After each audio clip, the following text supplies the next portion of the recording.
டே காடி ஐயா, அந்த பெண்ணை பாத்தியா?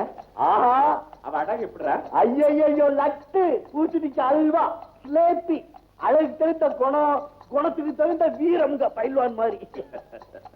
ஆமா, அந்த பயல்வான பத்தி நீ எப்படா இவ்வளவு புரிஞ்சு வச்சுக்கிட்ட? உங்க கூட பேசும்போது கெத்தா நான் வெளியே இருந்து கேட்டுக்கிட்டு இருந்தானே, உங்களை தூக்கி அடிச்சு பேசி விட்டாளே.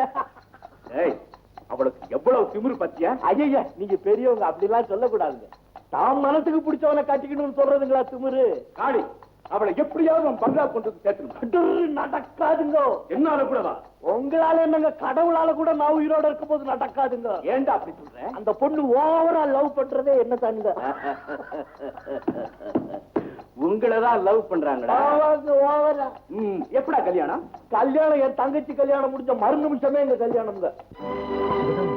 என்ன என்ன பார்த்ததும் வேடிக்கை விளையாட்டுமா பேசுற நீ? இப்படி வேதனைக்கு அடைக்கலம் கொடுத்திருக்காளேன்னு பாக்குறீங்களா? என்ன செய்யறது? கிராமத்துல ஒரு சாதாரண குடும்பத்துல பிறந்தவன் நான்.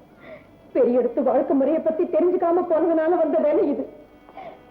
சிவகாமி, இப்ப என்ன நடந்து போச்சு? நீ சொல்றது எனக்கு ஒண்ணுமே புரியலையே. ஏழைங்க வேதனை உங்களுக்கு எங்க புரிய போகுது? நீங்களோ பெரிய ஜமீன்தார், ஊருக்கு ஒரு பங்களா, உடுத்திக்கு நேரத்துக்கு ஒரு விதமான உடை. இதே மாதிரி மனைவிங்கிற பரிதாபத்துக்குரிய ஜீவனை பத்தி நீங்க அப்படிதான் நினைச்சுக்கிட்டு. நிறுத்து சிவகாமி, நீ ஏன் என் மேல இப்படி எல்லாம் பழி சுமத்துறன்னு எனக்கு தெரியல. ஜமீன்தார் அந்தஸ்து அது இதுன்னு நீ ஏதேதோ பேசுற. அந்தஸ்தை பத்தி நினைச்சிருந்தேன்னா உன்னோட நான் பழகி இருக்கவே மாட்டேன். உன்னை பார்த்த அன்னைக்கே நீதான் என் மனைவியிடம் முடிவு கட்டிட்ட. அந்த முடிவு என் உயிர் உள்ள வரைக்கும் மாறவே மாறாது. தயவு செஞ்சு இன்னும் என்ன ஏமாத்தாதீங்க. சிவகாமி, என் தாய் மேலே ஆணைய சொல்றேன், நீதான் என் மனைவி. அப்படின்னா எங்க மாமா உங்களுக்கு பெண் பார்க்க போயிருக்காரு. என்ன? உங்க மாமா எனக்கு பெண் பார்க்க போயிருக்காரு? சிவகாமி, இத பத்தி எனக்கு ஒண்ணுமே தெரியாது. நான் இப்பவே எங்க அண்ணனை சந்திச்சு நம்ம கல்யாணத்துக்கு சம்மதம் வாங்கிடுறேன். நீ அண்ணனை பார்த்து சம்மதம் வாங்கிடுறியா? சரி.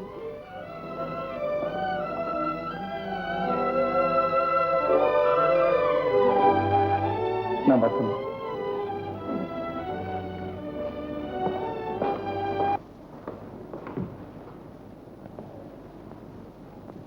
சிவகாமி, அண்ணா,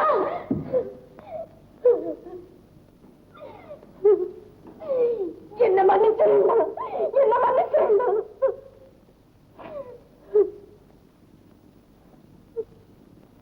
தன்னால ஏன் என்கிட்ட சொல்லல? ஏன் சொல்லல? இது சொன்னா நீ எங்க அடி வெட்டு குத்துன்னு ஆரம்பிச்சிடுவேன்னு எனக்கு பயமா இருந்ததுன்னா. பயந்துட்டா என்கிட்ட சொல்லல? இல்லம்மா, உனக்கு எகத்தாளம். அண்ணன் சாதாரண ஆளாச்சே, மடப்பயலாச்சே, இவனால எப்படி ஜமீன்தார் வீட்டுல கல்யாணம் பேசி நமக்கு முடிவு பண்ண முடியுங்கிற எகத்தாளம்மா உனக்கு.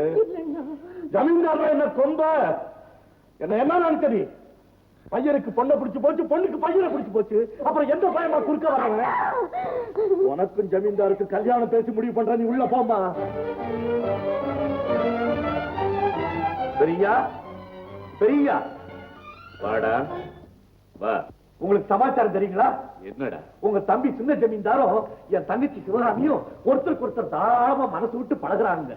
எனக்கே இப்பதான் விஷயம் தெரியும். உடனடியே அவங்க கிட்ட சமாச்சாரத்தை சொல்லி அவங்க ரெண்டு பேருக்கு கல்யாணத்தை முடிச்சோம்னா நான் ஓடி வந்தேனுங்க.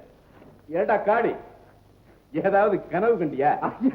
கனவு கண்ட நான் எங்க உங்ககிட்ட ஓடி வர்றேன்? உங்க தம்பியை தங்கச்சிக்கிட்ட உங்ககிட்ட பேசி எப்படியாவது கல்யாணத்தை முடிச்சு விடுவோம், உங்க தவிர வேற யாரும் நான் கட்டிக்கிறது இல்லைன்னு சத்தியம் பண்ண நான் சாதாரண கேட்டனுங்க.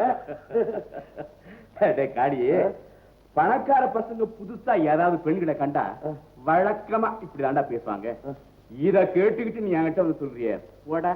பெரிய வீட்டு பையங்க வழக்கமா வார்த்தை சொல்லுவாங்களா? சொல்லுவாங்கல்ல. யாருகிட்ட? வேற யாருகிட்டயாவது? இப்ப சொல்லி இருக்கிறது யாருகிட்ட தெரியுமில்ல? காளிமுத்தோட தங்கச்சி கிட்ட. ஞாபகம் இருக்கட்டுங்க. பெரிய இடத்துல எப்படி பேசணுங்கிறத முதல்ல கத்துக்க. நான் ஒண்ணு கத்துக்க வேண்டியது இல்லைங்க. சின்ன ஜமீன்தார் கொடுத்த வார்த்தையை எப்படி காப்பாத்துறதுங்கிறது நீங்க கத்துக்கங்க. காடி, உன் தங்கச்சி இந்த பங்களாவுக்கு வர என்ன அந்தஸ்து இருக்குது? பெரிய நல்லா எனக்கே அசிங்கமா இருக்குங்க.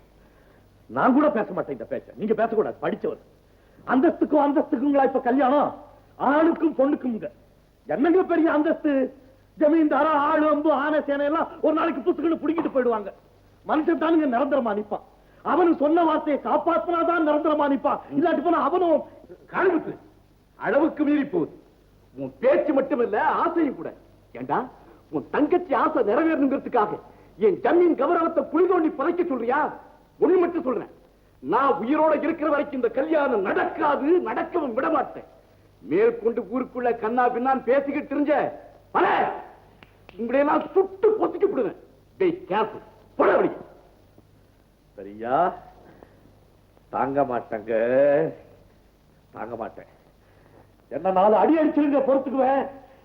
அவமானம் மட்டும் படுத்தாதீங்க, என்னால தாங்க முடியாது. வெளியே போகவா? உங்க தம்பி எது வேணாலும் செய்யலாம், நான் சொல்ல வந்தா வெளியே போகவா? சுட்டு விடுவீங்களா? குஞ்சு சுட்டு பொசுக்கிறதுக்கு எத்தனை ஆளை பார்த்திருப்பேன் நானு. சரியா? நீங்க ஜமீன்தாரு, நான் சாதாரண ஏழை அன்னாடங்காச்சு.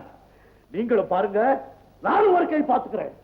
போறதுக்கு முன்னால ஒரு சொல்லிட்டு போறேன், உங்க தம்பி கொடுத்த வார்த்தையை நிறைவேற்றலன்னா என் தங்கச்சி உயிரோட இருக்க மாட்டா.